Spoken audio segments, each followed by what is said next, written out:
Sir இப்போ நான் அந்த ஸ்டார் ஹெல்த் இன்சூரன்ஸ் சொல்லி ஒரு ப்ரைவேட் கம்பெனியில் வந்து நான் இன்சூரன்ஸ் போட்டிருக்கேன். இது வந்து கடந்த 2 வருஷம் நான் வந்து பாலிசி ப்ராப்பராக கட்டிட்டு இருக்கேன். இப்போ 3rd இயர் கட்ட போகிறேன். இது வரைக்கும் இந்த 2 வருஷம் நான் எந்த பெனிஃபிட்டும் நான் யூஸ் பண்ணல. ஸோ இப்போ இனி வருங்காலங்களில் நான் என்னெல்லாம் அதை பயன்படுத்திக்கலாம்?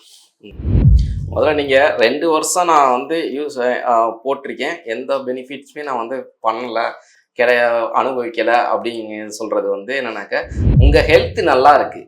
நீங்கள் அதை நினச்சி வந்து ஃபஸ்ட்டு வந்து பெருமைப்படணும்.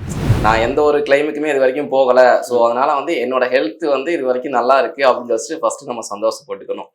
2வது வந்து இப்போ நீங்கள் 2 வருஷம் வந்து கழிட்டு முடிஞ்சிருச்சு, 3வது வருஷத்துக்கு நீங்கள் இப்போ அடி எடுத்து வைக்கிறீங்க.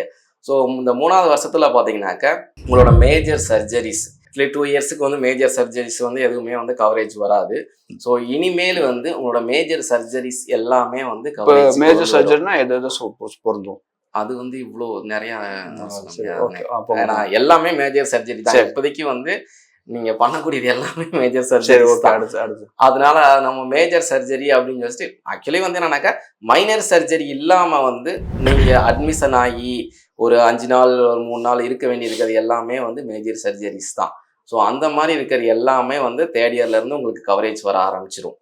இனிமேல் நீங்கள் வந்து எதுவும் ஒரு பிரச்சனை அப்படின்னாக்க ஆட்டோமேட்டிக்காக வந்து உங்களுக்கு கவரேஜில் இருக்குது. ஸோ நீங்கள் அதை பார்க்குறதா இருந்தாக்கா பார்த்துக்கலாம். இப்போ நான் வந்து இன்சூரன்ஸ் போட்ட இடம் வந்து பார்த்தீங்கன்னா தேனியில் இருக்க ஒரு ஏஜென்சியில் போட்டிருக்கேன்.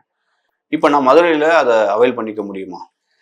நீங்கள் இந்தியாவில் எந்த ஒரு மூலையில் வந்து பாலிசி போட்டிருந்தாலும் நீங்கள் இந்தியா முழுக்க எங்கே வேணால் போய் வந்து அவைல் பண்ணலாம். அதாவது நெட்வொர்க்கிங் ஹாஸ்பிட்டல் நெட்வொர்க்கிங் ஹாஸ்பிட்டலில் உங்களுக்கு கேஷ்லெஸ்ஸாக ட்ரீட்மெண்ட் கிடைக்கும். இன்கேஸ் கேஷ்லெஸ் அந்த நெட்வொர்க் ஹாஸ்பிட்டல் இல்லை அப்படின்னாக்க நான் ஆல்ரெடி ஏற்கனவே சொன்ன மாதிரி ரீஇம்பர்ஸ்மெண்ட் ஆப்ஷனுக்கு நீங்கள் வரலாம். நீங்கள் அங்கே வந்து செலவு பண்ணிட்டு அதுக்குரிய பில்ஸ் எல்லாத்தையுமே பில்ஸு ரிப்போர்ட்ஸு அது யார்கிட்ட சப்மிட் பண்ணணும்? நீங்கள் உங்களோட ஏஜென்ட்கிட்ட வந்து சப்மிட் பண்ணலாம். அந்த ஏஜென்ட்டோட வேலையே பார்த்தீங்கன்னாக்க நாங்கள் பாலிசி வாங்கிட்டு அதுக்கப்புறம் சர்வீஸ் பண்ணாமல் இருக்கிறது கிடையாது.